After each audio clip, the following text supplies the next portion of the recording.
কিশোরগঞ্জের তারাইল বাজারের গোরস্থান মার্কেটে অগ্নিকাণ্ডের ঘটনা ঘটেছে। পরে প্রায় 1 ঘন্টা চেষ্টা চালিয়ে আগুন নিয়ন্ত্রণে আনে ফায়ার সার্ভিস।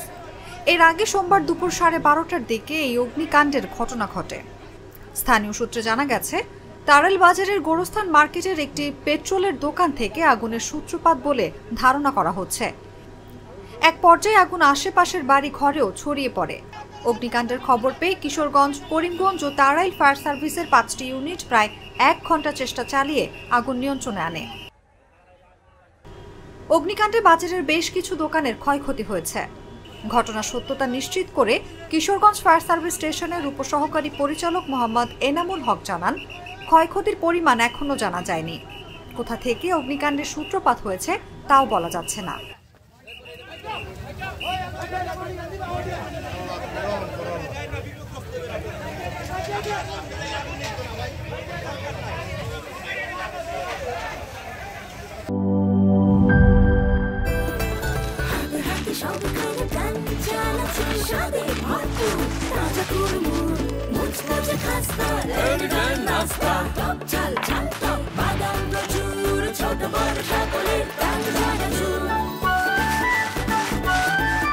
স্বাদে ভরপুর প্রাণ চানাচুর।